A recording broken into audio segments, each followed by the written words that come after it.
Hello, folks, and welcome back. This is Chris in central Pennsylvania, back in the land of round doorknobs, back in my homeland of the United States. Happy to be back. Thank you to all those who hosted me, who visited me, who chatted with me, who conducted interviews with me, those who interviewed me, those who greeted me on the street. We had over 1,400 people show up at our meet and greets, 18 of them a personal best for me, all over the country. And 160 different South Africans approached me on the street who recognized me and said, "Hello, Colonel Wyatt," or "Hello, Chris." Thank you so much. It was heartwarming. But we're back to the news and events unfolding around the planet. First off, let's talk about the refugee program as it exists. Constant refrain is, how come only white farmers can go to the United States under Trump's refugee program? Well, first off, that's balderdash. I've said so from the very beginning. Whoever said it was farmers or whites? That was never the group, nor the criteria to express interest to go to the United States. Never the case. Neither the word farmer or white appears anywhere in President Trump's 7 February 2025 executive order about South Africa. This has always been a false claim spread by lying politicians, legacy leftist South African media, and several cock-prodding Afrikaners hell-bent on keeping their own people in misery. As I analyzed from the very beginning on the 7th of February, President Trump's refugee program would likely include ethnic minorities. The program officially opened in the morning of 12 May, South Africa time, as the proof of concept cohort of 59 refugees was about to land at Dulles International Airport in Northern Virginia. The American Embassy website is perfectly clear who may complete their expression of interest form now to apply to the program. You must be of South African nationality and must be an Afrikaner ethnicity or a member of a racial minority in South Africa, which means the program is now open to coloreds and Indians at a minimum, as it always was. So the haters can put that in their pipe and smoke it, choke on their own lies and distortions. Now, before continuing my analysis of the program, I'll now read the United States Embassy's belated warning of caution, one which I expressed over 3 months ago and have repeatedly mentioned since then. On the website, it says, "Reminder, access to the United States Refugee Assistance Program is free, including completion of the Statement of Interest Google form. Using a translator or preparer is not necessary, as these services will be provided by the United States Refugee Assistance Program. Beware of any scams or potential exploitation.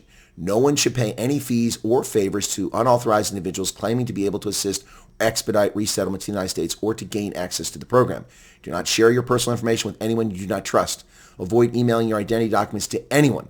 You should always maintain control over your identity documents." And I will reiterate that. No one pays anything. Do not listen to fools, hucksters, shysters, scam artists who charge you money to get on a list to get to the States. They are frauds. They've always been frauds. They can provide no assistance whatsoever. You can get assistance from immigration counselors and pay a fortune to them to help you navigate the process to immigrate to America under the normal process. And that's your decision. But no one can charge you anything, and no one has special access for them. I can't promise you anything. I can't get you any special access. No one can. No one should be asking for your money. And if you give your money to someone, you're a fool. That's on you, not on the U.S. government. Now, there's been so much disinformation from South African politicians, South African and United States media, and misinformation from rumor-mongering, cock-prodding Afrikaners that it's once again time to dispel their bullshit and to correct your incorrect inferences.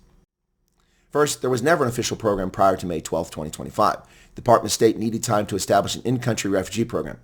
Such things are not unprecedented, but they are uncommon. The United States has done this previously for Cuba and Bosnia-Herzegovina in the past, for instance. Anyone who from February 7th, 2025 until now has sent the South African Chamber of Commerce, the Amerikaners, or the American Embassy's PRM address their interest, you did not apply for the refugee program. You did not apply for the refugee program. No one has ever applied prior to May 12th, 2025. The program only opened on the 12th of May. If you previously expressed interest, that was for the U.S. government to assess the level of interest in South Africa and to select a group of folks to interview for potential participation in the pilot project, or as I termed it, a proof of concept program. That has been accomplished with the arrival of 59 refugees in the United States. Not 49 fake media, 59. Folks, you must now complete the Statement of Interest form on the U.S. Embassy website if you want to participate in this program. The link is in the description below this video. If you have any inclination whatsoever that you may want to participate, complete the form before the queue gets out of hand. Thousands of people are filling it out now. You're not obliged to go if you change your mind. However, doing so wastes your time and the Department of State's resources. So I recommend You express interest only if you are dead serious about leaving South Africa. The form asks straightforward questions, including when you might be available to depart. Now, be honest, telling them 9 to 12 months doesn't mean you get excluded from the program. It actually helps the U.S. government sort applicants and to schedule things to your advantage. You may have a child in the final year of high school or need to unwind your business or properties and need some time. The U.S. government understands that. The proof of concept cohort of refugees experience will likely be different in some ways from those who now apply for the program. For instance, those folks departed on a chartered flight. Future departures will most likely be on commercial flights, not charters, for several reasons which I will not disclose here. All of the approximately 100 folks interviewed in the pilot program had to travel to Pretoria for their interviews. We do not know if that will be the case in the future. If it is the case, it will be very unfortunate. If I were running the program, I would lease facilities in Cape Town, Uppington, Durban, Port Elizabeth, Bloemfontein, and Nelspruit to conduct interviews and do medical exams, in addition to Pretoria and Johannesburg, of course. But we do not know if they will do interviews outside Pretoria at the moment. Now, a couple more key points. U.S. government has a responsibility to protect our population from infectious diseases. Unlike the criminal regime of Joseph Robinette Biden, which flooded our nation with unvetted, unhealthy criminal alien invaders, the Trump administration is doing its due diligence for legitimate refugees, including medical checks. You will get a chest x-ray for active tuberculosis. If you have active tuberculosis, you will not be flying to America until it's latent.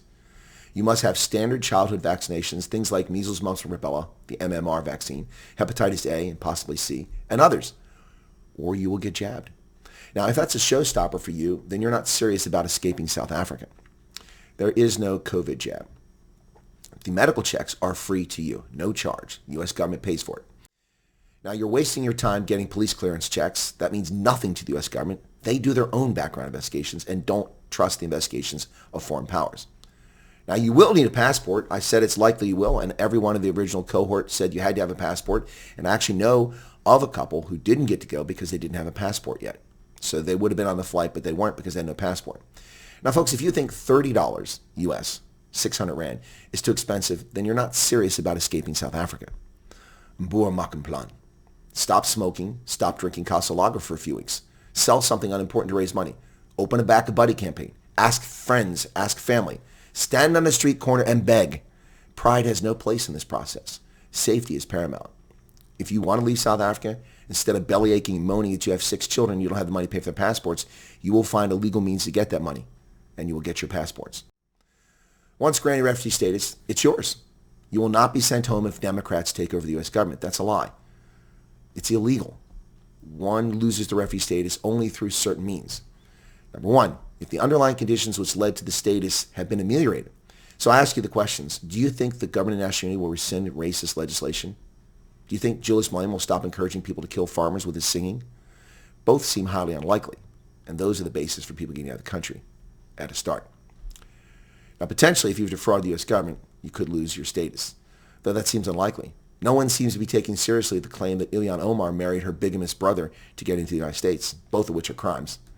When such a serious allegation goes uninvestigated by the Department of Justice, it seems once you're here, you are here. And I refer once again to the Liberians who came here in 1990 on a special 3-year permit to be here. And they're still here 35 years later. It gets extended all the time. Once a refugee status, it's yours. Now, the other way you lose your refugee status is a refugee applies for U.S. citizenship and is naturalized after 5 years in the United States. Then you're a U.S. citizen. You're no longer a refugee.